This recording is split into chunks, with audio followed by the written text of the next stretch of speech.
Thank you, thank you, thank you, thank you. Now, fair Hippolyta, our nuptial hour draws on apace. Get us on the Peloponnesian War! Get us on the...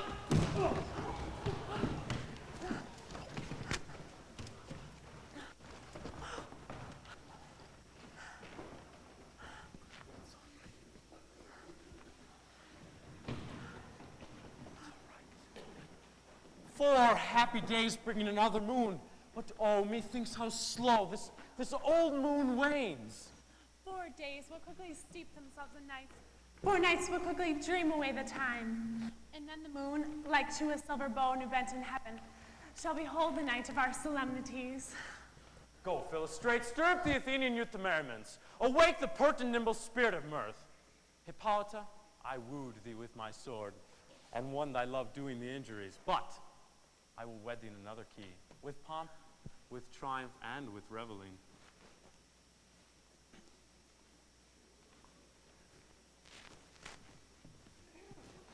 Happy be Theseus, our renowned duke.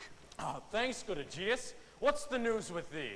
Full of vexation come I, with complaint against my child, my daughter Hermia. Stand forth, Demetrius. My gracious duke, this man hath my consent to marry her. Stand forth, Lysander. And my noble lord, this man hath bewitched the bosom of my child. Thou, Lysander, thou hast given her rhymes and interchanged love tokens with my child. Thou hast by moonlight at her window sung with feigning voice verses of feigning love. With cunning hast thou filched my daughter's heart and turned her obedience which is due to me to stubborn harshness. And my noble lord, be it so she will not hear before your grace consent to marry with Demetrius, I beg the ancient privilege of Athens. As she is mine, I may dispose of her, be it either unto this gentleman or to her death, according to our law, immediately provided in that case. What say you, Hermia? Be advised, fair maid. To you your father should be as a god, one who composed your beauties, yea, and one whom you are as but a form in wax, by him imprinted, and within his power to leave the figure, or disfigure it. Demetrius is a worthy gentleman. So is Lysander. In himself he is, but wanting your father's approval, the other must be held the worthier. I would my father look but with my eyes. Rather your eyes must with his judgment look. I do entreat your grace to pardon me. I know not by what power I am made bold, but I beseech your grace that I may know the worst that may befall me in this case, if I refuse to wed Demetrius. Either to die the death, or to abjure forever the society of men. Therefore, fair Hermia, question your desires. Know of your youth. Examine well your blood, whether if you yield not your father's choice, you can endure the livery of a nun, to live a barren sister all your life, chanting faint hymns to a cold, fruitless moon. So will I grow?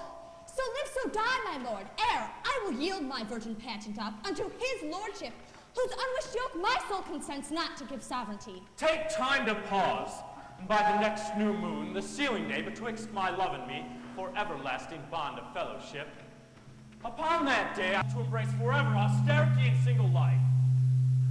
Relent, sweet Hermia, and Lysander yield thy crazy title to my certain right. You have her father's love, Demetrius. Give me Hermia's. Do you marry him? Scornful Lysander! True, he hath my love, and what is mine, my love shall render him, and she is mine, and all my right of her I do estate unto Demetrius. My love is more than his. My fortunes every way as fairly ranked as Demetrius. And what's more than all these boasts can be, I am beloved of beauteous Hermia. Why then should I not prosecute my right? Demetrius, I'll avouch it to his head, made love to Nadar's daughter Helena, and she, sweet lady, dotes, devoutly dotes in idolatry upon this spotted and inconstant man. I must confess that I have heard as much, and with Demetrius thought to have spoke thereof, but being overfull of self-affairs, my mind did lose it. But Demetrius come, and come, Aegeus, you shall go with me. I have some private schooling for you both. And for you, fair Hermia, look you arm yourself to fit your fancies to your father's will, or else the law of Athens yields you up to death or a vow of single life. Come, my Hippolyta, what cheer, my love? Demetrius had the tears spoken. I must implore with you of something nearer that concerns yourselves. With duty and desire, we follow you.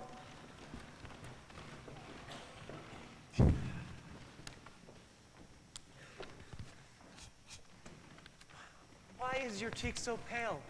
How chance the roses there do fade so fast? Belike for want of rain, which I could well between them from the tempest of my eyes. Ah, me, for aught that I could ever read, could ever hear by tale or history, the course of true love never did run smooth. Then let us teach our trial patience. A good persuasion. Therefore hear me, Hermia. I have a widow aunt, a dowager of great revenue, and she hath no child. From Athens is her house, remote 7 leagues, and she regards me as her only son. There, gentle Hermia, may I marry thee, and to that place the sharp Athenian law cannot pursue us. If thou lovest me, then, steal forth thy father's house tomorrow night, and in the wood, a league without the town, where I did meet thee once with Helena to do observance to a morn of May. There will I wait for thee. My good Lysander, I swear to thee, by Cupid's strongest bow, by his best arrow with the golden head, that in the place that thou hast appointed me, tomorrow truly will I meet with thee. Keep promise, love.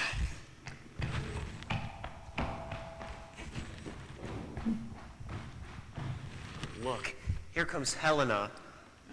Godspeed, fair Helena. Whither away? Call you me fair? That fair again, unsay. Demetrius loves your fair. Oh, happy fair, your eyes are lodestars, and your tongue sweet air more tunable than lark to shepherd's ear when wheat is green, when hawthorn buds appear. Were the world mine, Demetrius being baited, the rest I'd give to be to you translated. Oh, teach me how you look, and with what art you sway the motion of Demetrius' heart. I frown upon him, yet he loves me still. Oh, that your frowns would teach my smiles such skills. I give him curses, yet he gives me love. Oh, that my prayers could such affection move. The more I hate, the more he follows me. The more I love, the more he hateth me. His folly, Helena, is no fault of mine. None but your beauty. Would that fault were mine. Take comfort. He no more shall see my face. Lysander and myself shall fly this place. Helena, to you our minds we will unfold. Tomorrow night, when the moon doth behold her silvery visage in the watery glass, decking with liquid pearl the bladed grass, a time that lovers' flights doth conceal, through Athens' gates we have devised to steal. And in the woods, where often you and I upon faint primrose beds were wont to lie, emptying our bosom of their counsel sweet. There Lysander and myself shall meet, And thence from Athens turn away our eyes to seek new friends and stranger companies. Farewell, sweet playfellow. Pray now for us. And good luck grant thee with thy Demetrius. Keep word, Lysander. We must starve our sight from lovers' food till tomorrow, deep midnight. I will, my love.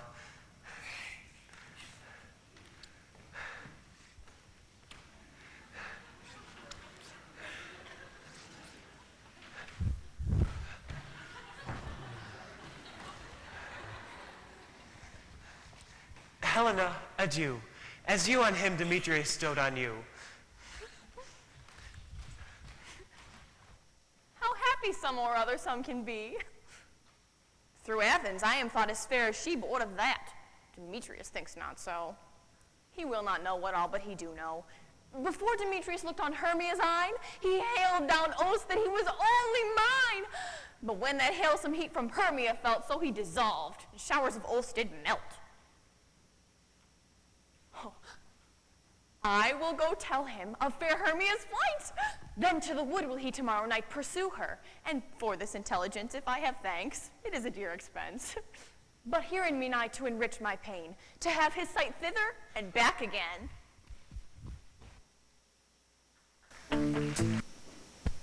Is all our company here? You are best to call them generally, man by man, according to the script. Here is a scroll of every man's name thought fit through all of Athens to play before the Duke and Duchess in an interlude on the wedding day at night. First up, Peter Quint, say what the play treats on. Read the names of the actors and so grow to a point. Aye, marry our play is. the most lamentable comedy and most cruel death of Pyramus and Thisbe. A very good piece of work, I assure you. And Mary. Now, Peter Quince, read the names of the actors by the scroll. Masters, spread yourselves. Answer as I call you. Nick Bottom, the Weaver. Ready. Name what part I am for, and proceed. You, Nick Bottom, are set down for Pyramus. What is Pyramus? A lover or a tyrant? He is a lover that kills himself most gallantly for love. That will ask some tears in the true performing of it. If I do it, let the audience look to their eyes. I will move storms. I will condole in some measure to the rest. Francis Yet Flute. my chief humor is for a tyrant. I play Ercles rarely, or the parts of Terraceddin, to make all split. The raging rocks and shivering shocks shall break the locks of prison gates, and Phoebe's car shall shine from afar, and making more our foolish fates. This was lefty. Now, name the rest of the players by the scroll. This is an Ercles vein, tyrant's vein. A lover is for condoling. Francis Flute. Here, Peter Quince. You must take Thisbe on you. What is Thisbe, a wandering knight? Thisbe is the woman that Pyramus must love. Oh, nay! Faith, let me not play a woman. I have a beard combing. That is all one. You shall put on a wig, and you may speak as small as you will. And I may hide my face. Let me play Thisbe, too. I will speak in a monstrous, gentle voice. Thisbe, oh, Pyramus dear, my Thisbe here, and lady dear. No, you must play Pyramus. Flute, you Thisbe. Well, proceed. Starveling the tailor, Here, Peter Quince. you must be Pyramus's mother. Snout, the constable, Here, Peter Quince. you Pyramus's father. Myself, Thisbe's father. Snug the joiner, Snug the joiner.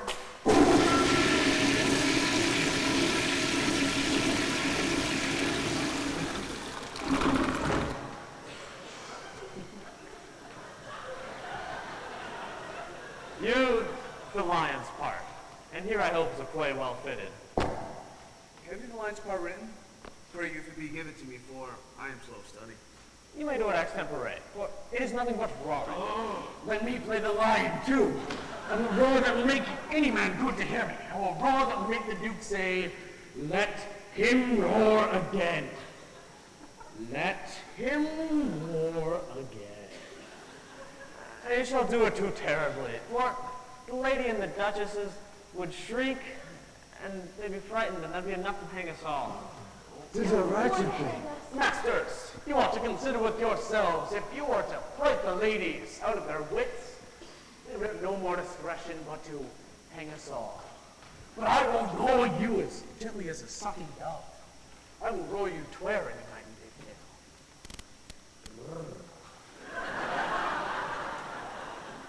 No, you must play Pyramus.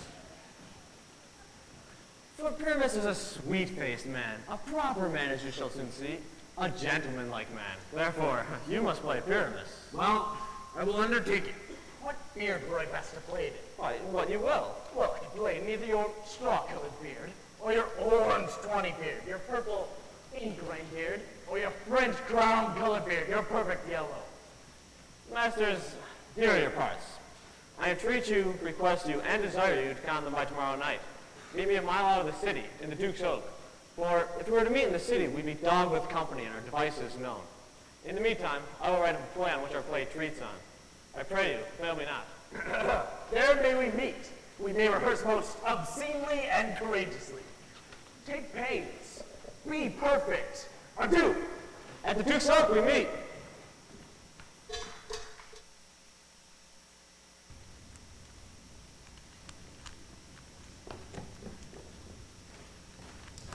How now, spirit? Whither wander you? Over hill, over dale, through bush, through briar, over park, over pale, through flood, through fire. I do wander everywhere, swifter than the moon's sphere, and I serve the fairy queen, to do her orbs upon the green. Farewell, thou love of spirits, I'll be gone. The queen and all her elves come here anon. The king doth keep his revels here tonight. Take heed the queen come not within his sight. For Oberon is passing foul and wrath. for she, as her attendant, hath a lovely boy, stolen from an Indian king. She never had so sweet a changeling.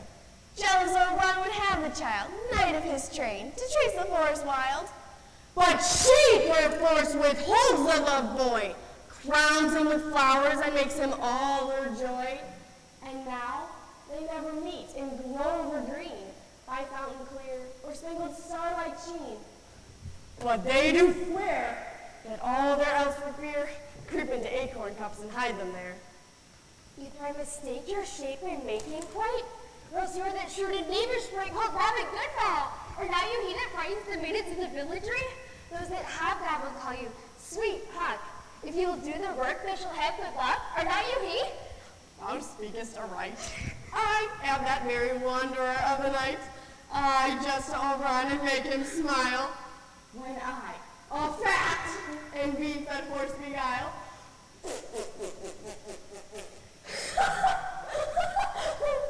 neighing in likeness of a filly foal, and sometimes lurk I in a gassen's bowl in very likeness of a roasted crown. And when she drinks, against her lips I bow, and on her with her dewlap pour the ale. The wisest aunt, telling the saddest tale. Sometimes were 3-foot stool mistaken me, then slip I from her body without telling she, and Taylor cries, and falls into a cough, and the whole choir pulls their hips and laugh, chuckle in their mirth, and sneeze and swear. A merrier hour was never wasted there. For whom, very, your Lord, Hear my mistress, would that hear regard. Ill met by moonlight, proud Titania. What jealous Oberon? Fairy, skip hence, I have forsworn his bedding company. Tarry, rash wanton, am not I thy lord? Then I must be thy lady. Why art thou here? Come from the farthest steep of India, but that forsooth the bouncing Amazon, your buskin mistress and your warrior love. To Theseus must be wedded, and you come to bring their bed joy and prosperity. How canst thou thus, for shame, Titania, glance at my credit with Hippolyta, knowing I know thy love to Theseus? These are forgeries of jealousy, and ever since the midsummer spring, met we hill and dale, forest or mead, to dance our ringlets to the whistling wind. But with thy wrongs thou hast disturbed our sport. Therefore the winds, as in revenge, have sucked up from the sea contagious fogs, which, falling in the land, hath every pelting river made so proud that they have overborne their banks. The ox hath therefore stretched his yoke in vain. The plowman lost his sweat. The crows are fatted with the carrion flock. No night is now with him or care blessed. But this same progeny of evils comes from our debate, from our dissension. We are their parents and original. Do you amend it then? It lies in you. Why should Titania cross to Oberon? I do but beg a little changeling boy to be my henchman. Set your heart at rest. The fairy land God is not the child of me. His mother was to serve in my order, but she, being mortal of that boy, did die. And for her sake do I rear up her boy. And for her sake I will not part with him. How long within this wood intend you to stay? Perchance till after Theseus' wedding day, if you will patiently dance in our round and see our moonlight revels, go with us. If not, shun me and I will spare your haunts. Give me the boy and I will go with thee. Not that I fear a kingdom, bear the way. We shall chide down right if I longer stay. Well, go thy way. Thou shalt not from this grove till I torment thee for this injury.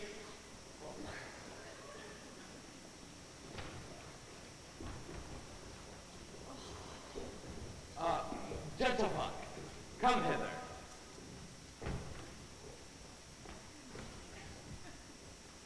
Thou rememberest the time where I sat upon a promontory and watched a mermaid upon a dolphin's back? Yeah, I remember. That very time I saw, but thou couldst not. Flying between the cold moon and the earth, Cupid, all armed, and a certain aim he took at a fair princess throned in the west. And then he loosed his love shaft smartly from his bow, as it should pierce 100,000 hearts. But then I saw young Cupid's fiery shaft quenched in the chaste beams of the watery moon, and the imperial maiden passed on. in innocent meditation, fancy-free. Yet, marked I where the bolt of Cupid fell. It fell upon a little western flower, before milk-white, now purple with love's wound, and maidens call it love and idleness. Fetch me this herb that I showed thee once, for the juice of it on sleeping eyelids laid will make man or woman madly dote upon the next live creature that it sees. Fetch me this herb, and be thou here again before the Leviathan gets simile. I'll put a girl around about there in 40 minutes. Having once this juice, I'll watch Titania when she's asleep and drop the liquor of it in her eyes. And the next thing that she waking looks upon, be it on lion or bear or wolf or bull, on meddling monkey or busy ape, she shall pursue it with the soul of love. And ere I take this charm off her sight, as I could do it with another herb, I'll make her render up her page to me. Leave me alone! But who comes here? I am invisible, and I will overhear their conference. I love thee not, therefore pursue me not. Where is Lysander and fair Hermia? The one I'll slay, the other slayeth me. Thou toldst me they were stolen into this wood. Hence, get thee gone and follow me no more. You draw me, you hard-hearted adamant, but yet you draw not iron, for my heart is true as steel. Leave you your power to draw, and I shall have no power to follow you. Do I entice you? Do I speak you fair, or rather do I not in the plainest truth tell you? I do not, nor cannot, love you. And even for that do I love you the more. I am your spaniel, and Demetrius, the more you beat me, I will fawn on you. Use me but as your spaniel. Spurn me, strike me, neglect me, lose me. Only give me leave, unworthy as I am, to follow you. What worse a place can I beg in your love than to be used if you use your dog? Tempt not too much the hatred of my spirit, for I am sick when I do look upon thee. I am sick when I look not on you. You do impede your modesty too much. To leave the city, to commit yourself into the hands of the ones that loved you not, to trust the opportunity of night, the ill counsel of a desert place, with the rich worth of your virginity. Your virtue is my privilege for that. It is not night when I do see your sweet face. Therefore, I think I am not in the night, nor doth this wood lack worlds of company. For you, in my respect, are all the world. Then how can it be said I am alone when all the world is here to look on me? I'll run from thee, and leave thee in the breaks, and leave me to the mercy of the wild beast. The wildest have not such a heart as you. I will not stay thy questions. Let me go, or if thou follows, do not believe that I shall do thee mischief in the wood. Aye, in the town, in the temple, in the field, you do me mischief. Your wrongs do set a scandal on my sex. We cannot fight for love as men may do. We should be wooed, and we're not made to woo. I'll follow thee, and make a heaven of hell to die upon the hand I love so well. Fare thee well, nymph, ere he do leave this grove, thou shalt fly him, and he shall seek thy love. Hast thou the flower there? Welcome, wanderer. Hey, there it is. I pray thee give it me. I know a bank where the wild thyme blows, where the oxlip and the nodding violet grows, quite over canopied with luscious woodbine, with sweet musk roses, and with eglantine. There sleeps Titania sometime of the night, lulled in these flowers with dances and delight, and with the juice of this, I'll streak her eyes, and make her full of hateful fantasies. But take some of it, and seek through this grove, for there is a sweet Athenian lady in love with a disdainful youth. Anoint his eyes, but do it so that the next thing that he espies may be the lady. Thou shalt know the man by the Athenian garments he hath on. Fear not, my lord. Your servant shall do so.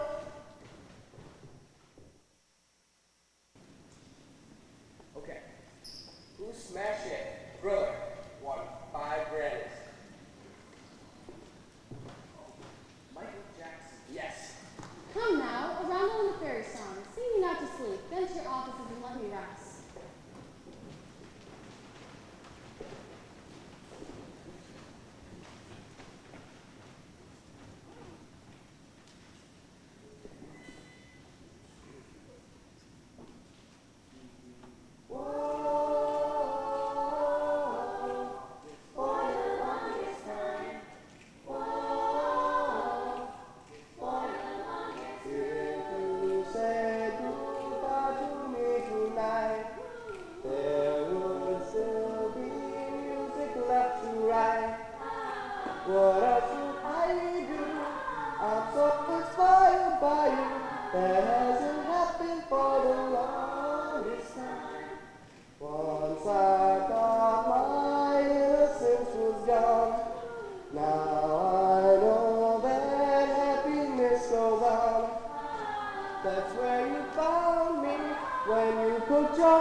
that hasn't happened for the longest time.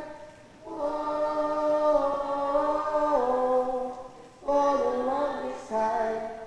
Oh, for the longest time. That voice you're hearing in the hall, and the greatest miracle of all is what I need you, and how you needed me to. That hasn't happened for the longest time.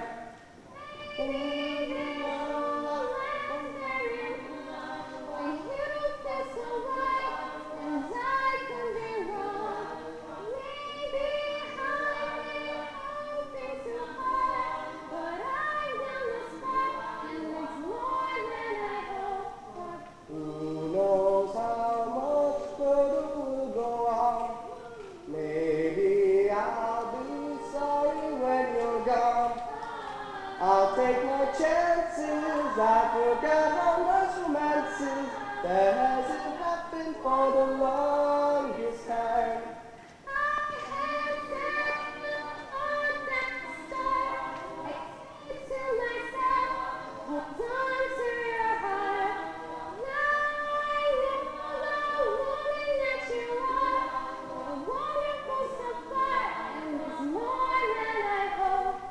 I don't care what consequence it brings.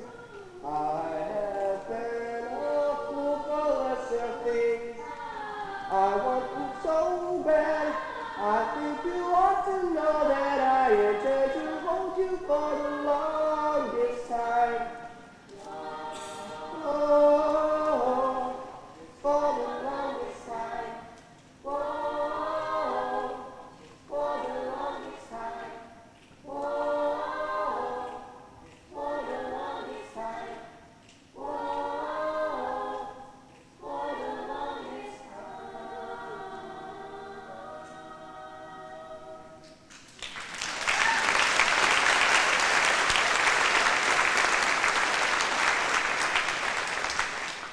Come, now all's up. One on each. One.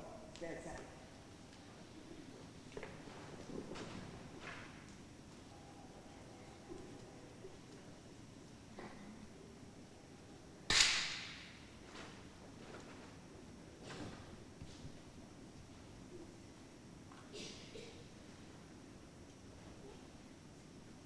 What thou seest when thou dost wake, do it for thy true love take, love and language for his sake.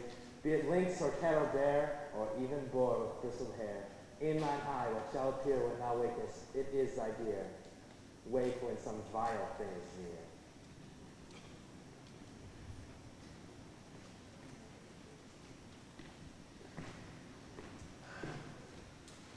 Fair love, you faint with wandering in the wood, and to speak troth, I have forgot our way. We'll rest us, Hermia, if you think it good, and tarry for the comfort of the day. Be it so, Lysander. Find you out of bed, for I have come to stay for rest my head. One turf shall serve as pillow for us both. One heart, one bed, two bosoms, and one trough. Nay, good Lysander, for my sake, my dear, lie further off.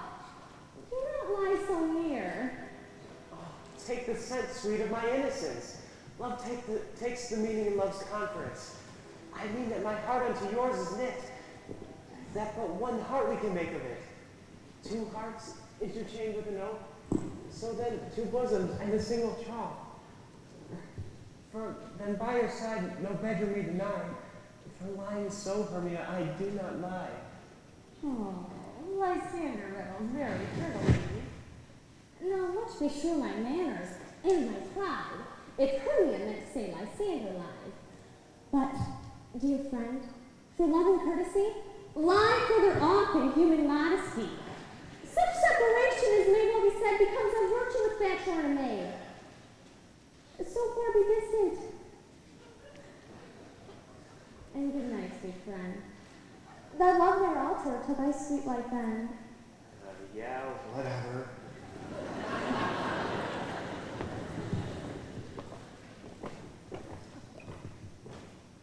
Through the forest have I gone, but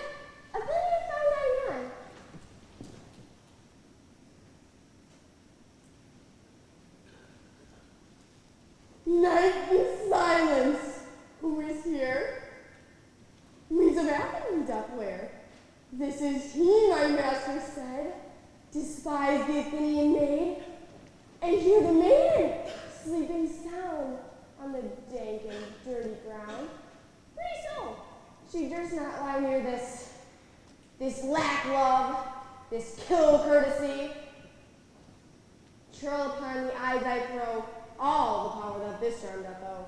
When thou wakest, let love forbid, sleep thy seat on thy eyelid. So wake when I am gone, for I was not overrun. Stay, though thou kill me, sweet Demetrius. I charge thee hence! Do not harm me thus! Wilt thou darkly leave me? Do not so! Stay on my peril! I alone will go! I am out of breath in this fond chase. The more my prayer, the lesser is my grace. Happy is Hermia wheresoe'er she lies, for she hath blessed and attractive eyes. How came her eyes so bright? Not with salt tears. If so, mine eyes are oftener washed than hers. No, I am as ugly as a bear, for beasts that make me to run away with fear. Therefore no marvel will Demetrius do, as a monster, fly my presence thus. But who is here? Lysander on the ground, dead or asleep? I see no blood, no wound. Lysander, if you live, good sir, awake. And run through fire I will for thy sweet sake. Transparent Helena, nature shows art that through thy bosom makes me see thy heart. Wherefore is Demetrius? Ugh, how fit a word is that vile maid to perish on my sword. Do not say so, Lysander. Say not so. What though he love your Hermia? Lord, what though? Yet Hermia still loves you. Then be content. Content with Hermia? No, I do repent of the tedious minutes I with her have spent. Not Hermia, but Helena I love, who would not change a raven for a dove.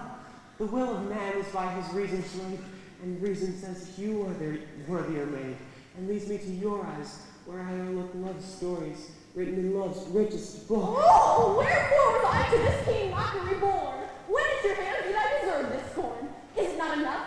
Is it not enough, young man, that I did never, no, nor never can deserve a sweet look from Demetrius' eye, but you must flout my insufficiency? Good troth, you do me wrong. Good sooth you do in such disdainful manner me to wound. But fare you well. Perforce, I must confess, I thought you lord of more true gentleness. Oh, that a lady of one man abused should be of another therefore refused.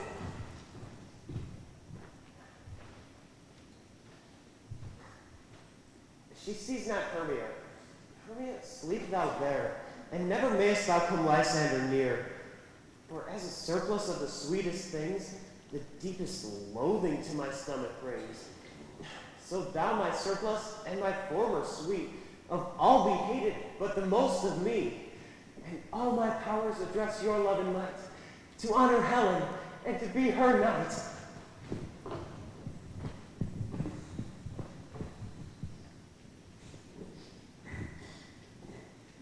Help me, Lysander! Help me! Do not mess up like a crawling serpent from my breast! Only, for pity, what a dream was here. Lysander, look how I do quake with fear. Methought a serpent ate my heart away, and said smiling at his cruel prey. Lysander?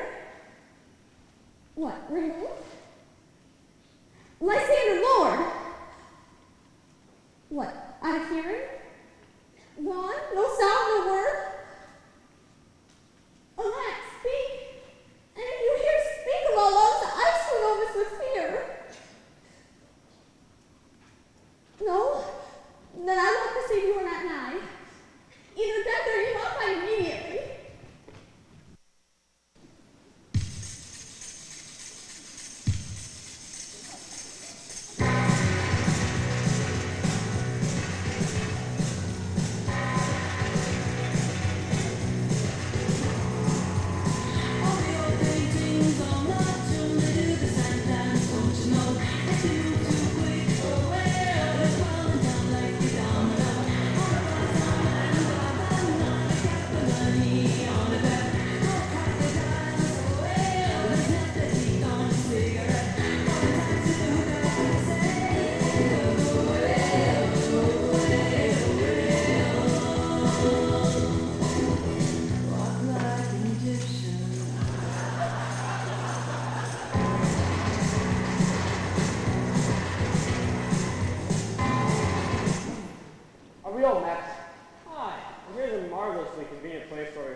that hawthorn break our treasure.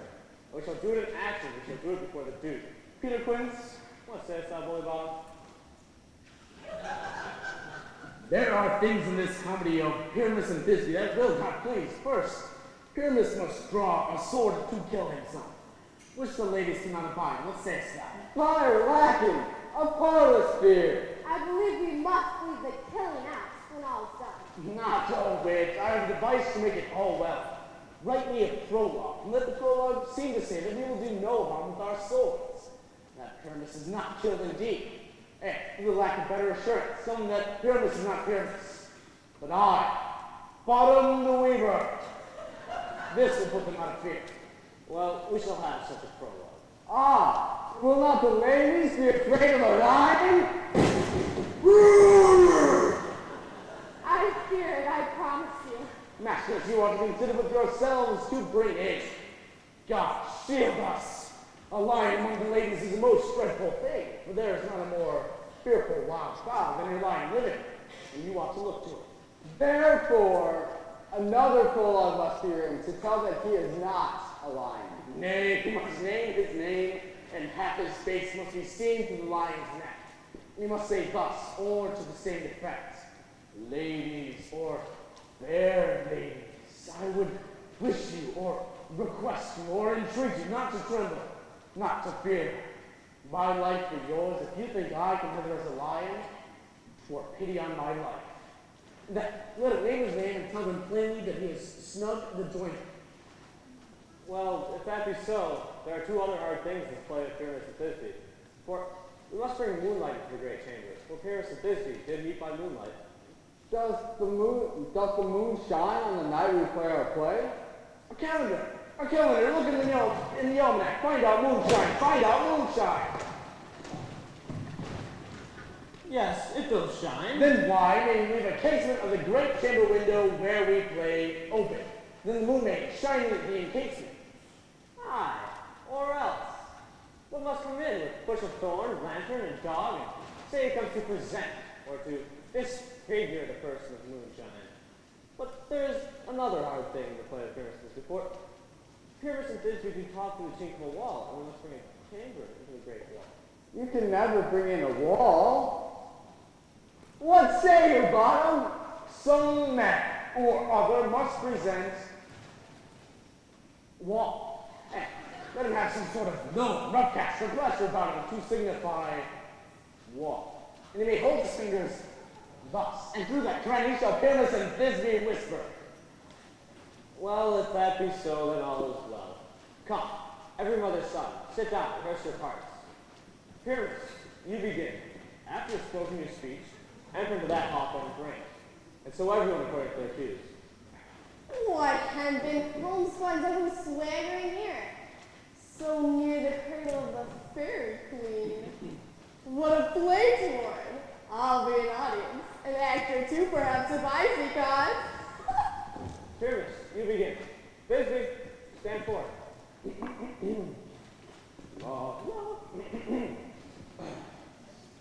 Thisbe, the flowers of odious savor sweet. Oh, doors, savor sweet. So hath thy breath like Thisbe. But hark, a noise. Stay here for a while, and by and by I will return to thee. A stranger Pyramus that airplane here!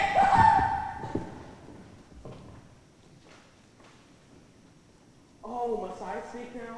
Aye, marry must you. For you must understand, he goes but to see a noise that he has heard, and he is to return. Most radiant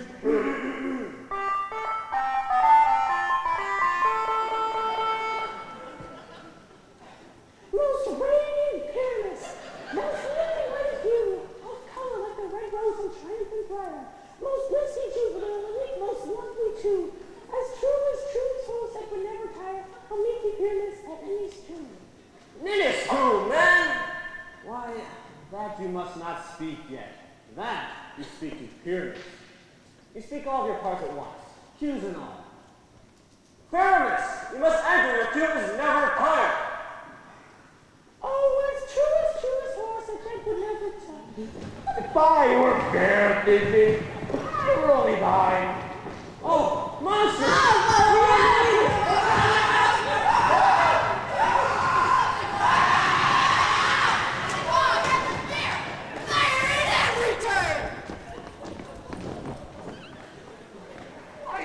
run away. This is a knavery event to make me afeared. Oh, God, no, change! What do I see on me? What do you see? You see an accent of your own, do you?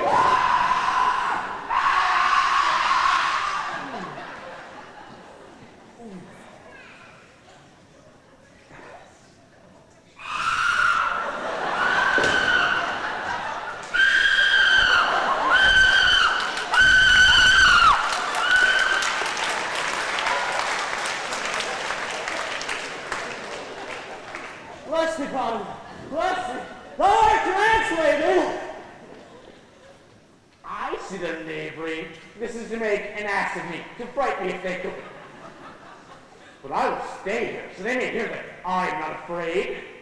Raindrops on kittens, and whiskers on roses, bright copper kettles and warm toaster strudels. What angel wakes me from my flowery bed? Brown paper packages tied up with strings. These are a few of my...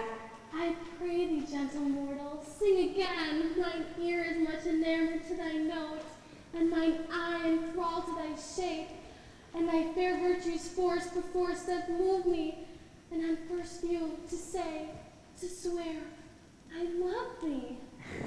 Methinks, mistress, you should have little reason for that. You have to say the truth. Reason and love keep little company together nowadays. Thou art as wise as thou art beautiful. Not so, neither. If I had enough wood to get out of this wood, I have enough to serve mine own. Out of this wood desire not to go. Thou wilt remain here, whether thou wilt or no. I am the spirit of no common rate. The summer still doth tend upon my state, and I do love thee. Therefore go with me, and I will give thee fairies to attend on thee, and they shall fetch thee jewels from the deep, and soon while thou in pressed flowers dost sleep. Peace, blossom, cobweb, moth, and mustard seed. Ready? And I. And I. Where shall we go? Be kind and courteous to this gentleman. Feed him with apricots and dewberries, with purple grapes, green figs, and mulberries. The honey bags steal from the bumblebees, and pluck the wings from the peanut butterflies, to fan the moonbeams from his sleeping eyes. Hail, mortal. Hail. Hail. Hail. I beseech your worship's mercy, hearty. I beseech your worship's name. Cobweb. Cobweb? If I shall cut my finger, I should make bold with thee. Your name, honest fairy? Peace, blossom.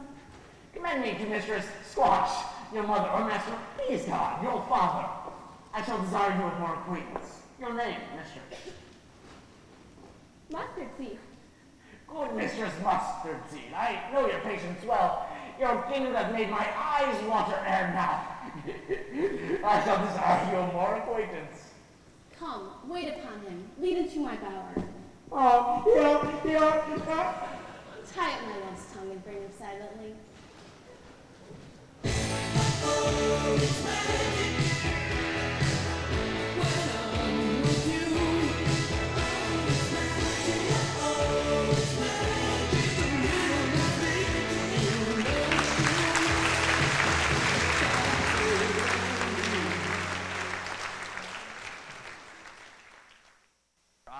Which she must dote on in extremity. Here comes my messenger. How now, mad spirit? What night rule about this haunted grove? My mistress, with a monster, is in love. Near to her close and consecrated bower, while she was in her dull and sleeping hour, a crew of batches, rude mechanicals, were met together to rehearse a play intended for great Theseus' nuptial day, the shallowest thick-skin of that barren sort, who, here mispresented in their sport, forsook his scene and entered in a break, when I did him at his advantage take, and ass's jowl I fixed on his head. Now, at his sight away his fellows fly. I led them on this distracted fear, and left sweet Pyramus translated there. When, in that moment, so it came to pass, Titania winked and streaming loved an ass. This falls out better than I could devise. But hast thou yet latched the Athenian's eyes with the love juice, as I did bid thee do?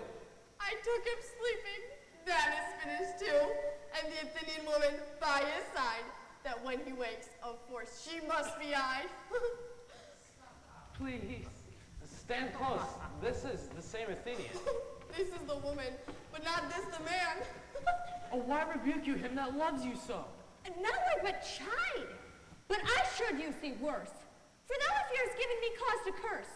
If thou hast slain Lysander in his sleep, being more shoes in blood, then plunge in the deep and kill me too. The sun was not so true unto the day as he to me. Would he have stolen away from sleeping Hermia? No, it cannot be but thou hast murdered him. So should a murderer look. So dead, so grim. So should the murdered look, and so should I, pierced through the heart with your stern cruelty. Yet you, the murderer, look as bright, as clear, as yonder Venus in her glimmering sphere. What is this to my Lysander? Good Demetrius, wilt thou not give him me? I'd rather give his carcass to my hounds. Oh, dog, oh, cur, thou draggest me past the bounds of maiden's patience. Hast thou slain him then? Henceforth never be numbered among men. Oh, once tell true, even for my sake. You spend your passion on a misprized mood. I am not guilty of Lysander's blood, nor is he dead. For aught that I can tell. I pray thee tell me then that he is well. And if I could, what shall I get there for? A privilege never to see me more, and from thy hated presence parley so. See me no more, whether he be dead or no.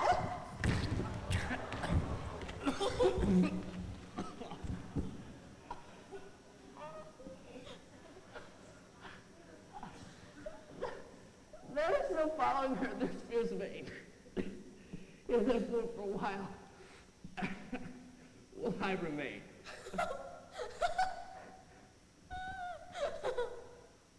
What hast thou done? Thou hast mistaken quite, and laid the love juice on some true love sight. Then fate rules. About the wood go, swifter than the wind, and Helena of Athens look thou find. All fancy sick she is and pale of cheer, with sighs of love that cost the fresh blood dear. By some illusion, see thou bring her here. I'll charm his eyes for when she do appear. I go, look how I go. Swifter than the arrow from the Tartar's bow. Flower of this purple dye, hit with Cupid's archery, sink into the apple of his eye. When his love he doth espy, let her shine as gloriously as Venus of the sky.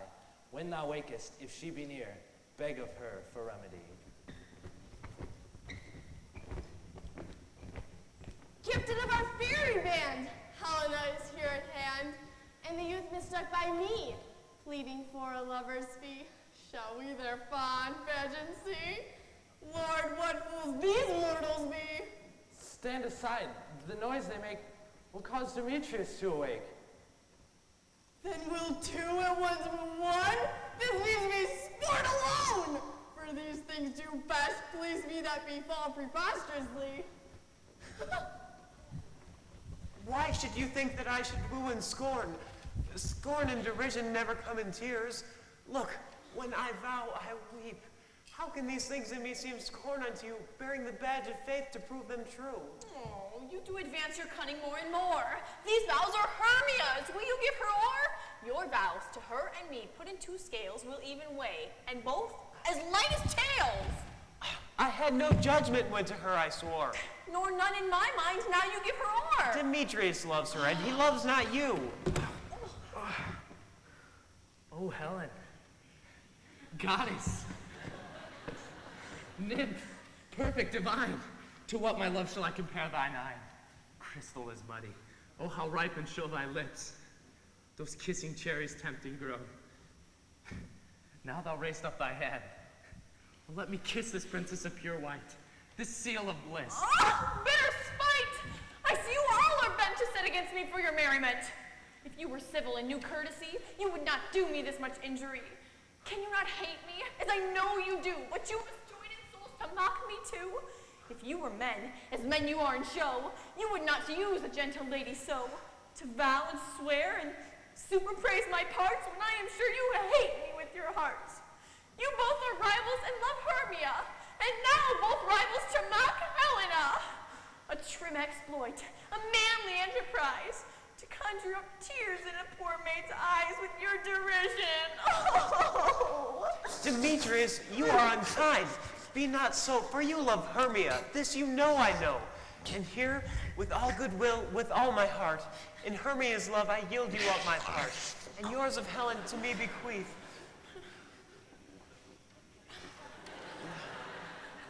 Whom I do love, and will do till my death. Never did mockers waste more idle breath. Lysander, keep thy Hermia. If e'er I loved her, all that love is gone. My heart to her is but as a guest sojourn, and to Helen is at home returned, there to remain. Helen, it is not so. Disparage not the faith thou dost not know. Lest to thy peril thou shalt buy it dear. Look where thy love comes. Yonder is thy dear. Dark night, that from the eye his function takes, the ear more quick of apprehension makes. Though it not but mine eye Lysander found, mine ear I thank it brought me to thy sound.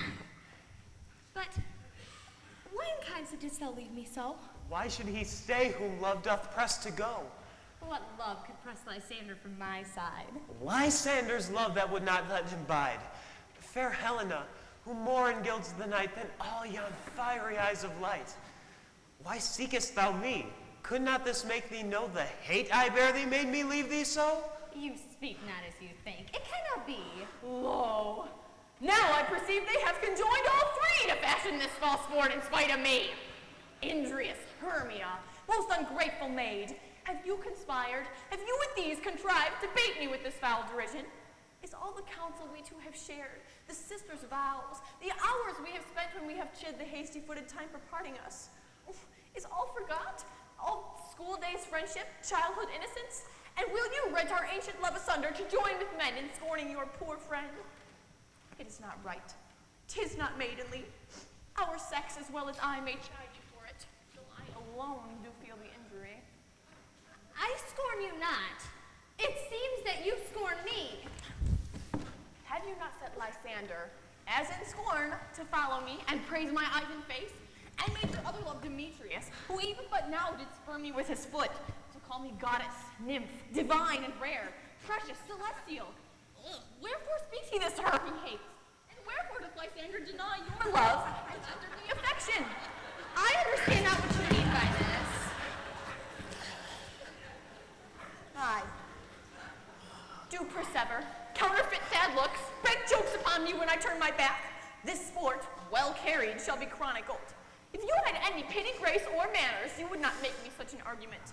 But fare you well, 'tis partly my own fault, which death or absence soon shall remedy. Stay, gentle Helena, my love, my life, my soul, fair Helena. Oh, excellent. Sweet, do not scorn her so. If she cannot entreat, I can compel. Thou canst compel no more than she can entreat. Your threats have no more strength than her weak prayers. Helena, I love thee. By my life I do. I swear by that which I will lose for thee, to prove him false that says I do not love thee. I say, I love thee more than he can do. Then withdraw and prove it too. Quick, come. Lysander, where to tends all this? Away, you leather skin. No, sir. He would take on as if he would follow, but yet not come. You are a tame man. Go. Hang off, thou cat, thou vile thing let loose, or I will shake thee from me like a serpent. Why are you grown so rude? What change is this, sweet love? Thy love? Out, tawny Tartar, out! Out, hated potent, loathed medicine, hence! Do you not jest? Yes, sooth, and so do you. Demetrius, I will keep my word with thee. I would I had your bond, for I perceive a weak bond holds you. I'll not trust your word. What? Should I hurt her, strike her, kill her dead? Although I hate her, I'll not harm her so. What? Can you do me greater harm than hate? Hate me? What for? Am not I, Hermia? Are not you, Lysander? I am as fair now as I was erewhile. Since night you loved me. Yet since night you left me. Why, then you left me? Well, the gods forbid you left me in earnest? Aye, by my life, and never did desire to see thee more. Therefore, be out of hope, of question, doubt, nothing truer, 'tis no jest, that I do hate thee, and love Helena. Oh me, you juggler, you canker blossom, you thief of love. What, have you come by night and stolen my love's heart from him? Fine, Faith. Have you no modesty, no maiden shame, no touch of bashfulness? What? Will you tear impatient answers from my gentle tongue? Fie, fie, you counterfeit, you puppet, you. Puppet? Why so? Hey, that way goes the game. And now I perceive that she hath made compare between our statures. She hath urged her height, and with her personage, her tall personage, her height forsooth, she hath prevailed with him. What? Are you grown so high in his esteem, because I am so dwarfish and so low? How low am I, painted maple? Speak! How low am I? I am not yet so low that my nails cannot reach into thine eye! Pray, though you mock me, gentlemen, let her not hurt me. I was never cursed. I have no gift at all in shrewishness. I am a right maid for my cowardice. Let her not strike me. You perhaps may think because she is something lower than myself that I can match her. Lower? Hark again! Good Hermia, do not be so bitter with me. I evermore did love you, Hermia, did ever keep your counsels, never wronged you. Save that, in love unto Demetrius, I told him of your stealth unto this wood. He followed you. For love I followed him. But he hath chid me hence, and hath threatened me to strike me, spurn me, nay, to kill me too. And now, so you will let me quiet go, to Athens will I bear my folly back and follow you no farther. Let me go. You see how simple and how fond I am? Why? Get you gone. Who is it that hinders you? A foolish heart that I leave here behind. What? With Lysander? With Demetrius! Be not afraid. She shall not harm me, Helena. No, no, sir, she shall not. Though you take her part. When she's angry, she is keen and shrewd. She was a vixen when she was in school, and though she be but little, she is fierce. Little again! Nothing but low and little! Why will you suffer her to flout me thus? Let me come to her! Get you gone, you dwarf, you bead, you acorn. You are too officious in her behalf that scorns your services. Talk not to Helena.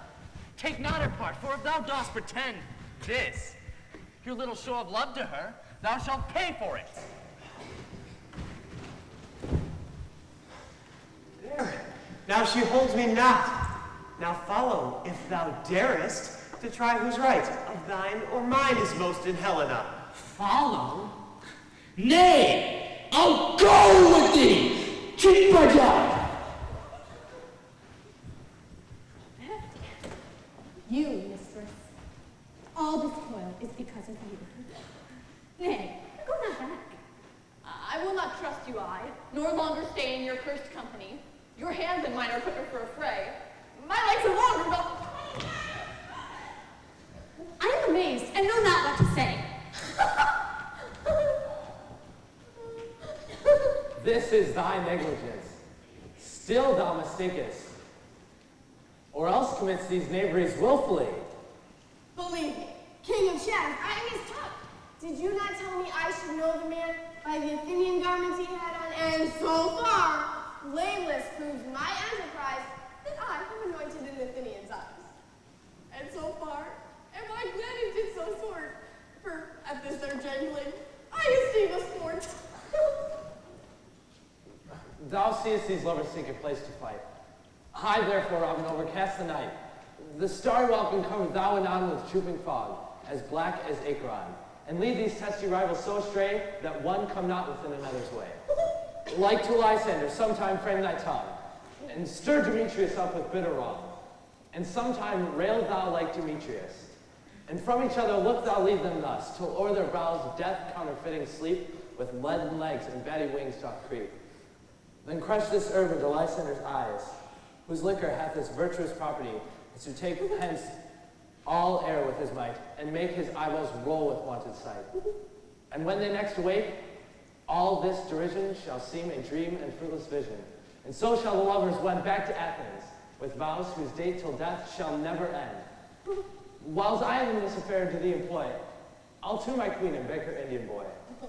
And then I will her charmed eye release, and all things shall be peace. My fairy lord, this must be done with haste, for night's swift dragons cut the clouds full fast, and yonder shines Aurora's harbinger. Let us make haste. Brook no delay. We may effect this business at our day. Up and down, up and down. I will lead them up and down. Oh, goblin, lead them up and down. Here comes one. Where art thou, proud Demetrius? Speak thou now. Here, villain, broad and ready, where art thou? I will be with thee straight. Follow me then to flame your ground. Lysan, speak again. Thou runaway? Thou coward? Art thou fled? Where dost thou lie thy head? Thou coward, art thou bragging to the stars, telling the bushes that thou lookest for wars and will not come? Come, retreat. Come now, child. I'll whip thee with a rod. He is defiled who draws the sword on me. Yea. Art thou there? Follow my voice, which I know man can hear.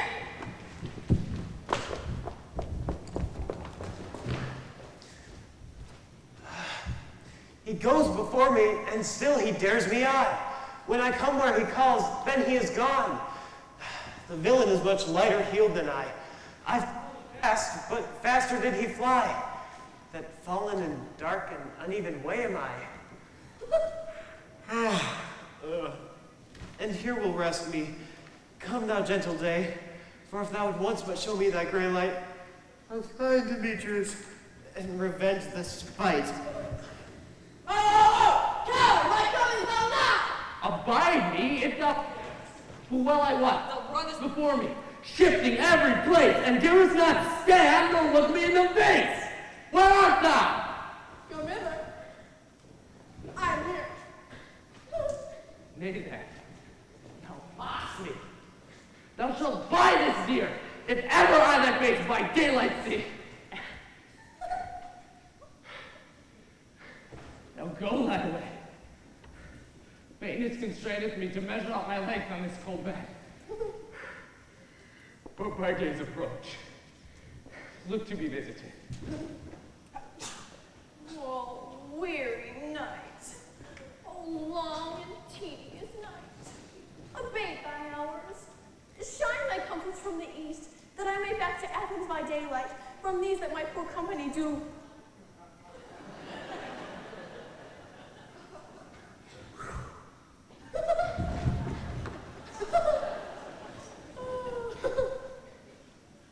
Three. Come one more. Two of both kinds makes up four. Here she comes, cursing sad. Cupid is a knavish lad, thus to make poor females mad. Never so weary, never so in woe.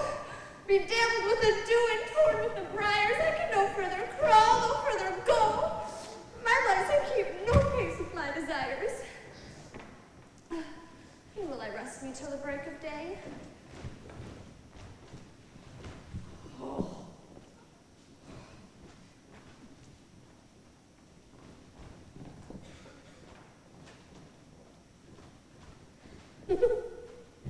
I'll apply to your eye, gentle lover remedy. When thou wakest, thou takest true delight in the sight of thy former lady's eye, and the country proverb known, that every man should take his own, and in your waking shall be shown.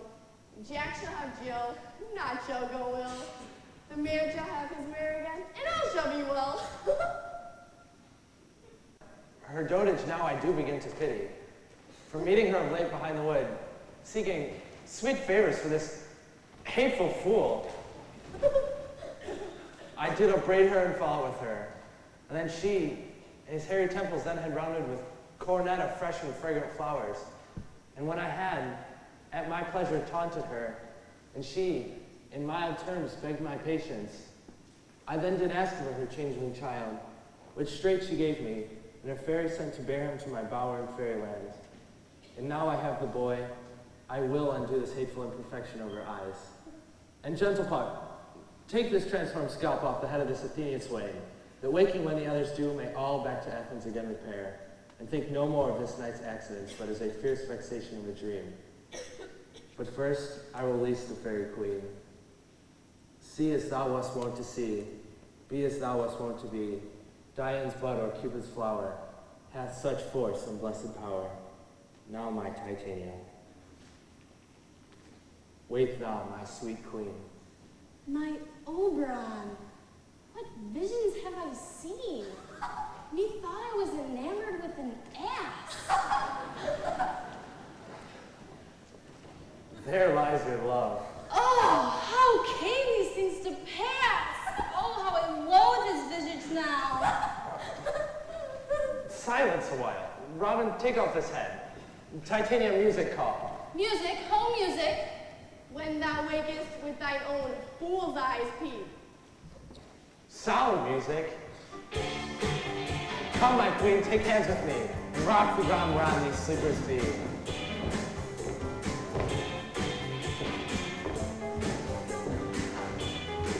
Now thou and I are new in amity, and shall tomorrow midnight solemnly dance in Duke Theseus' house triumphantly, and bless it to all fair prosperity. And so shall the lovers be wedded with Theseus, all in jollity. Fairy King, attend in mark. I do hear the morning lark. Oh, my lord, I'm under a flight. Tell me how it came this night that I was sleeping in the surroundings of the wonderful ground.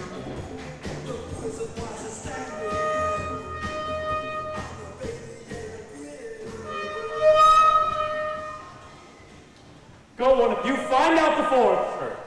My love shall hear the music of my hounds. Dispatch, I say, and find the forester. We will, fair queen, up to the mountain tops.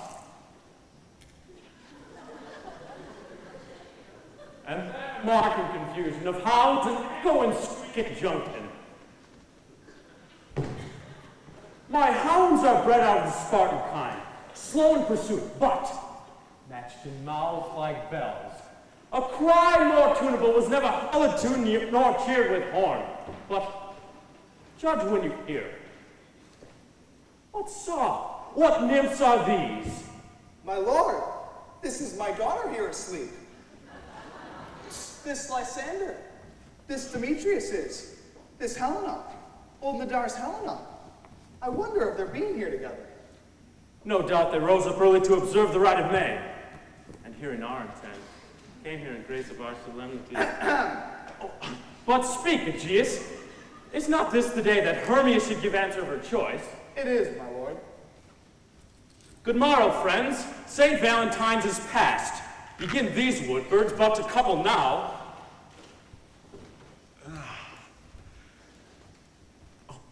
Pardon, my lord. Oh, I pray you all stand up.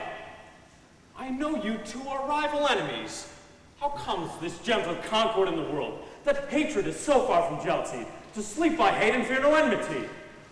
My lord, I shall reply amazedly, half sleep, half waking, but as yet, for truly would I speak, and now I do bethink me, so it is.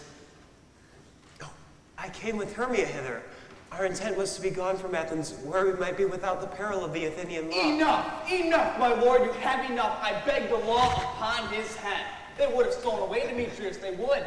Thereby to have defeated you and me. You of your wife, and me of my consent that she should be your wife. My lord, fair Helen told me of their stealth. Of this their purpose hither into this wood, and I in fury hither followed them. Fair Helen in fancy following me. But my lord, I know not by what power, but by some power it is. My love to Hermia melted as the snow. Seems to me as the remembrance of an idol god which I in my childhood did dote upon.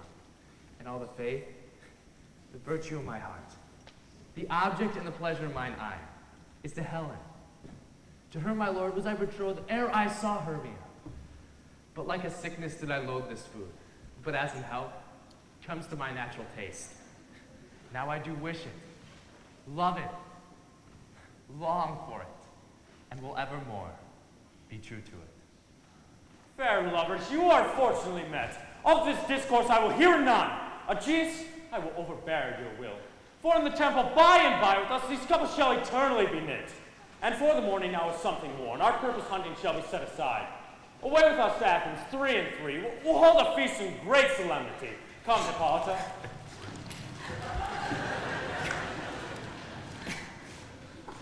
These seem small. and undistinguishable, like far-off mountains turned into clouds. Methinks I see things with parted eye, when everything seems double. So methinks.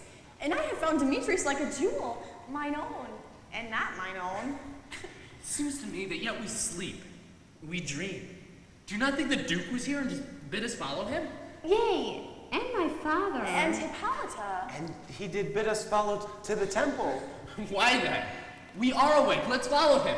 And by the way, let us recount our dreams.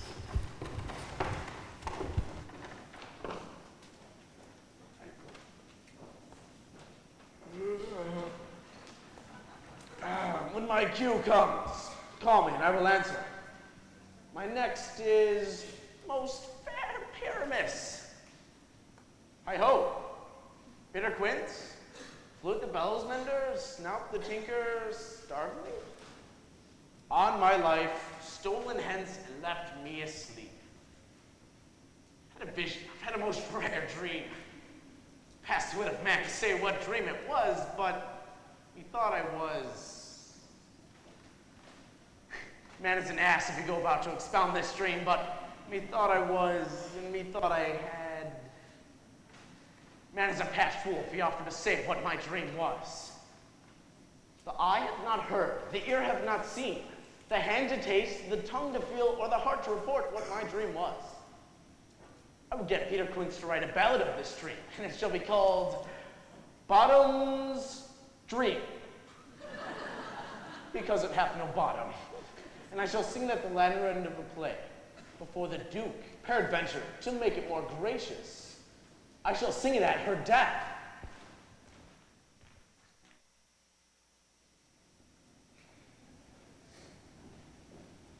Have you sent to Bottom's house? Has he come home yet? He cannot be heard of. Out of doubt, he is transported. If he comes not, the play is marred. It goes not forward, doth it? It is not possible. There's not a man in all of Athens able to discharge Pyramus but he. No, he is simply the best wit of any handicraft man in Athens. Yeah, and the best person too, for he has a very paramour for a sweet voice.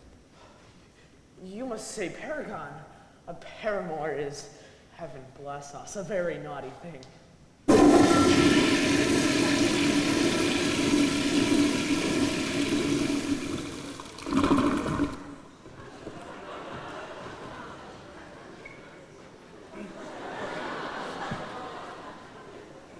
Masters, the Duke is coming from the temple, and there's 2 or 3 lords and ladies more married. If our sport had gone forward, we'd have all been made gentlemen. Oh, sweet bully Bottom! Thus hath he lost 6 pence a day during his life. He could not have escaped 6 pence a day, and the Duke had not given him 6 pence a day for playing Pyramus, I'll be hanged. He would have deserved it too. 6 pence a day in Pyramus are nothing. Where are these lads? Where are these hearts? Bottom, O most greatest day, O happy hour. Masters, I am to discourse wonders. But ask me not, for if I tell you I am not true Athenian, I will tell you everything right as it fell out. Let us hear, sweet Bottom. Not a word of me. All I will tell you is, the Duke hath died. Get your apparel together, good strings to your beards, new ribbons to your pumps, for the short and the long is, our play is preferred. In any case, let this be of clean linen, and let not him that played the lion pare his nails, for they shall hang out as the lion's claws. And masters, eat no onions nor garlic, for we are to utter sweet breath. And I do not doubt but to hear them say it is a sweet comedy. No more words. Go, away, go! Thisbe, very tragical mirth. Merry and tragical? Tedious and brief? That is hot ice and wondrous strange snow. How shall we find concord in this discord? A play there is, my lord, some 10 words long, which is as brief as I have known a play. But by 10 words, my lord, it is too long, which makes it tedious. For in all the play there is not 1 word apt, 1 player fitted, and tragical, my noble lord, it is. For Pyramus there doth kill himself, which, when I saw rehearsed, I must confess, made mine eyes water. But more merry tears the passion of loud laughter never shed. What are they that do play it? hard-handed men that work in Athens here, which never labored in their mines until now. We will hear that play. No! My noble lord, it is not for you. I have heard it over, and it is nothing in the world, unless you can find sport in their intents. I will hear that play, for never anything can be amiss when simpleness and duty tender it. I'll go bring them in. And ladies, take your places. I love not to see wretchedness. Oh, my gentle sweet, you shall see no such thing. She says they can do nothing in this kind. The kind are we to give them thanks for nothing. Our sport should be to take what they mistake, and what poor duty cannot do, noble respect takes it might, not merit. So please, your grace, the prologue is addressed. Let him approach, then. If we offend, it is but with goodwill. That you think we come not to offend, but with goodwill. By our simple show, that is the true beginning of our end. But think, we come but in despite. We do not come at all for your delight. So, you may repent, the actors are at hand. And by their simple show, you are to know all that you are to know. This fellow doth not stand upon his point.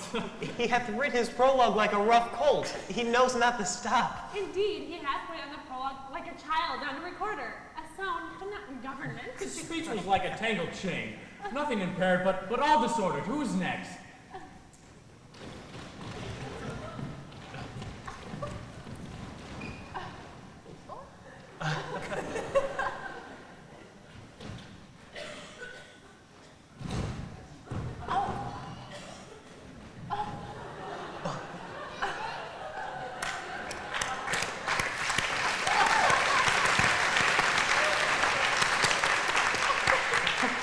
Gentles, perchance you wonder at this show.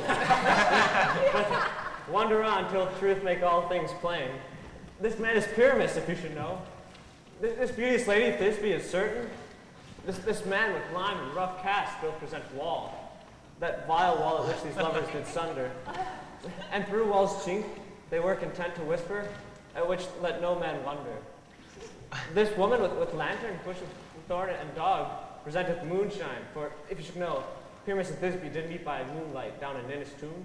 There to woo this grisly beast, lion, vile, and full of might. And on comes Pyramus coming first by night, and she run as she fled, veil she did fall, and lion vile with mouth bloody and all did stain. Whereat and Pyramus coming finds his trusty Thisbe's mantle slain, whereat with bloody blamful blade, he bravely broached his boiling bloody breast. And Thisbe, tearing in mulberry shade, his dagger drew and died for all the rest. Whereat let lovers maul wound shine, twain is here they do all remain. I wonder if the lion be to speak. No wonder, my lord. One lion may. One many asses do.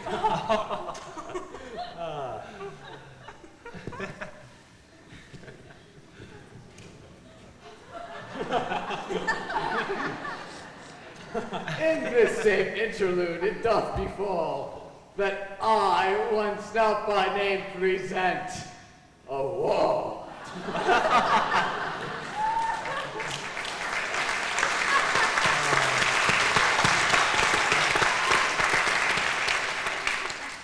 And such a wall as I would have you think, that had in it a craning hole or cheek, through which the lovers, Pyramus and Thisbe, did whisper, often very secretly.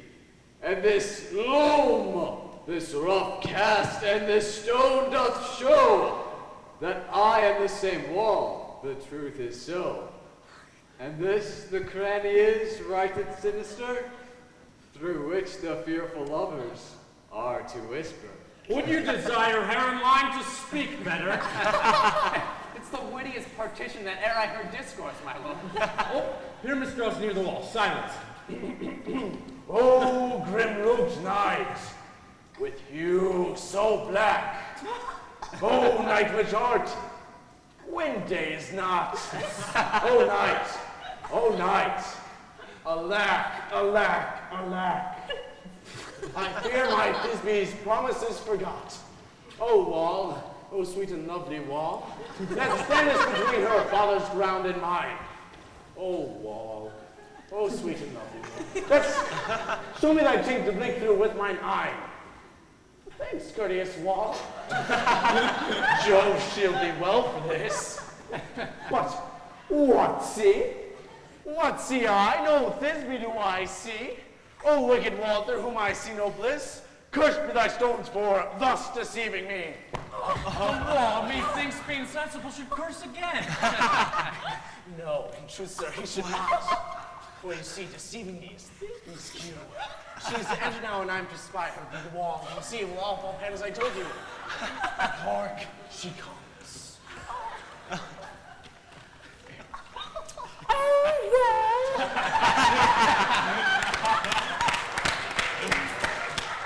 Full often hast thou heard my moans for parting my fair Pyramus and me. My cherry lips have often kissed thy stones with lime and hair knit up in thee. I see a voice. Now glide to the chink, and I can hear my Thisby's face. Thisby? My love! Thou art my love, I think. Think what thou wilt. I am thy lover's grace, and like Limander my trusty still. And I like Helen till the fates me kill.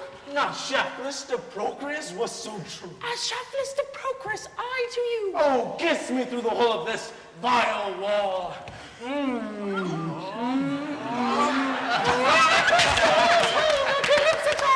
Wilt thou meet me at Ninny's tomb straightway? Thy life, thy death, I come without delay. And thus have I, Wall, my part discharged so. And being done, thus Wall away doth go.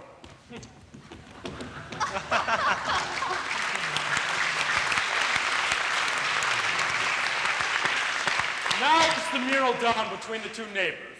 This is the silliest stuff that ever I heard.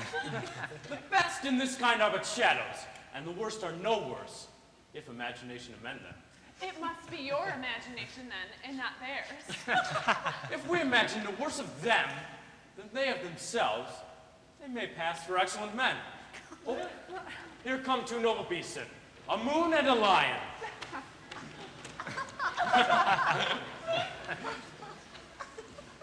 You, ladies, you whose gentle hearts do fear the smallest monstrous mouse that creeps on the floor, may now perchance both quake and tremble here when lying rough in wildest rage doth roar.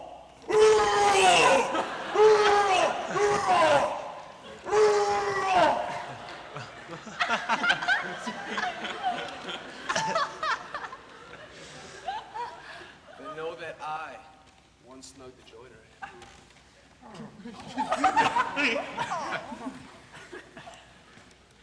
Neither lion nor no lion stand. For if I should as lion come and strike in this place, were pity on my man. A very gentle beast and of good conscience. The very best that it beats, my lord, the air I saw. This lion is a very fox for his valor. True. And a goose for his discretion. It is well. Leave it to his discretion. And let us listen to the moon. This lantern doth the horn moon present. He should have worn the horns on his head. He is no crescent, and his horns are invisible within the circumference. This lantern doth the horn moon present. Myself, the man in the moon, do seem to be. This is the greatest error of all. The man should be put into the lantern. How else is it the man in the moon? He dares not come there for the candle, for you see it's already in the snow. I'm aweary of this moon. What he would change. It appears by his small light of discretion that he is in the wane, but yet, in all courtesy, in all reason, we must stay the time. Proceed, Moon. All I have to say is to tell you that the lantern is the moon, I the man in the moon, this thermos my thermos, and this dog my dog! Why? All these things are in the lantern, for all these are in the moon. But silence. Here comes Thisby.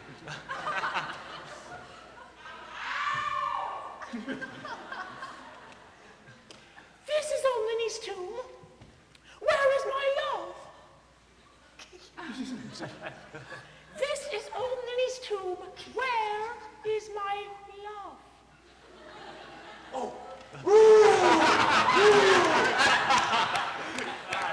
Well-roared lion. Well run, Thisbe. Well, show Moon. Truly the moon shines with a good race. Well, mouse, lion. And so comes Pyramus. And then the lion vanishes. Oh, sweet moon, I thank thee for thy sunny beams.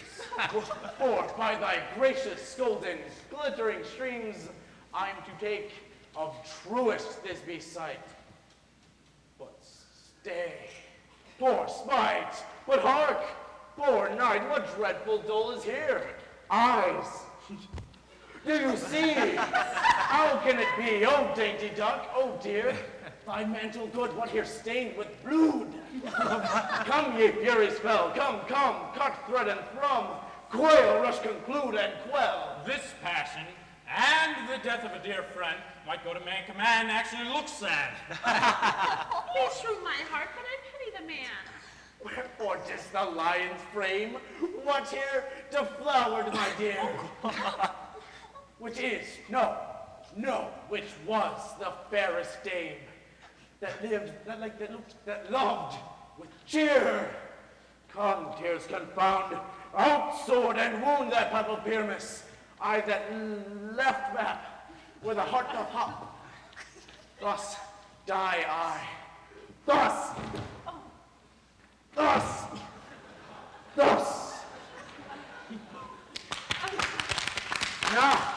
Now am I dead. Now am I fled. My soul is in the sky.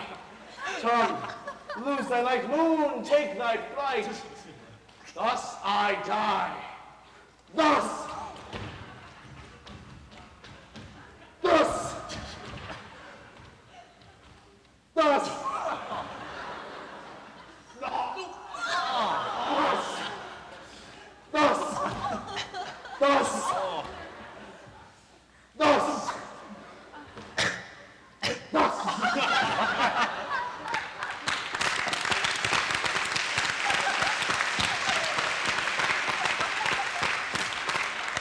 No died, but an ace for him.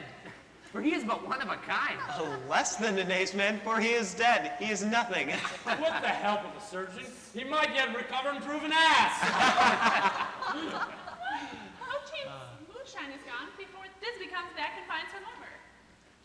She will find him by starlight. Oh, here she comes, and her passion will end the play. Methinks she should not use a long one for such a Pyramus.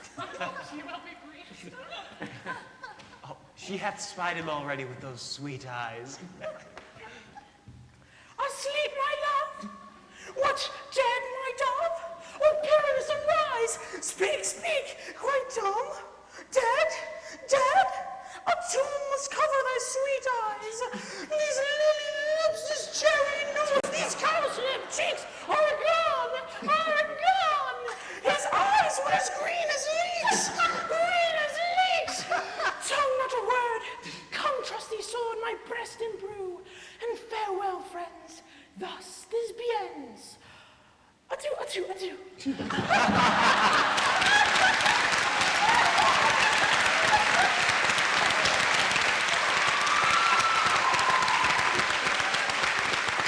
Now, lion and moonshine are left to bury the dead. Aye, and the wall too. No. I assure you, the wall is down that part of their fathers. Will it please you to see the epilogue or to hear a burgomaster dance between two of our company? No epilogue, I pray you, for your play needs no excuse. Never an excuse. For when all the players are dead, there need none to be blamed. Mary, if he that British had played Pyramus and hanged himself in Thisbe's garter, it would have been a finer tragedy. And so it is, and very notably discharged. But come, your burgomaster, let your epilogue alone.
The iron tongue of midnight hath told 12. Lovers to bed. A fortnight hold we in this solemnity. I fear we shall outsleep the coming morn. As much as we this night have overwatched, this palpable gross play hath well beguiled the heavy gate of night. Lovers to bed. In night we rouse to new jollity.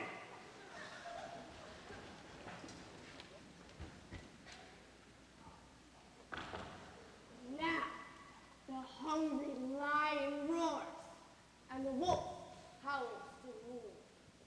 Now it is the time of night that the graves, all gaping wide, everyone lets forth his sprite in the churchward cast.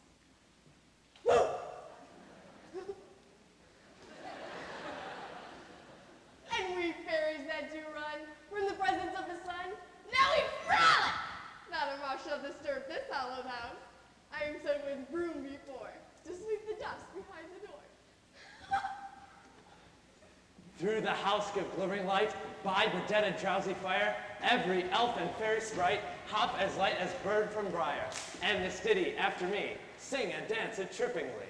First rehearse your song by rote, to each word a warbling note. Hand in hand with fairy grace, we will sing and bless this place.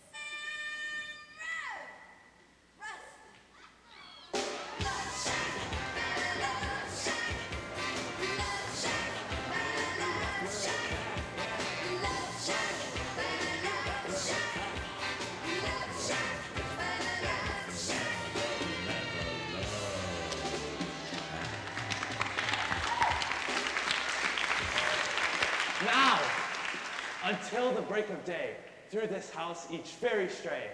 To the best bride bed will we, which by us shall blessed be, and the issue there create ever shall be fortunate. Every fairy take his gate, each several chambers bless this sweet peace. Trip away, make no stay, meet me all by break of day.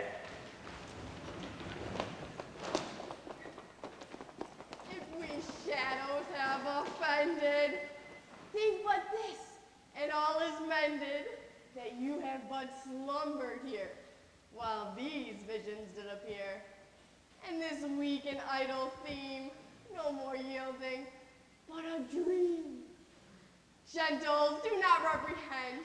If you will pardon, we will mend. And as I am an honest fuck, if we have unearned luck, now to escape the serpent's tongue, we will make amends ere long. Else, the puck a liar called. So good night to you all. Give me your hands if we be friends, and Robin shall restore amends.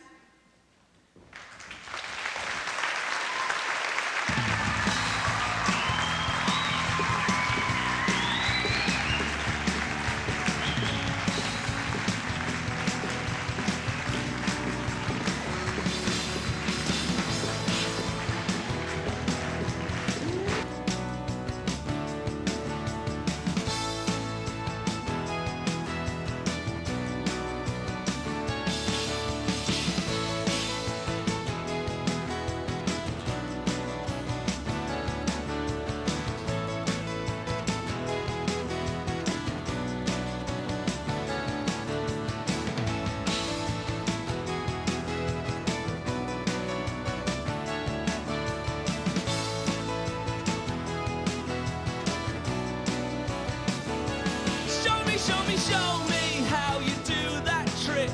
The one that makes me scream, she said.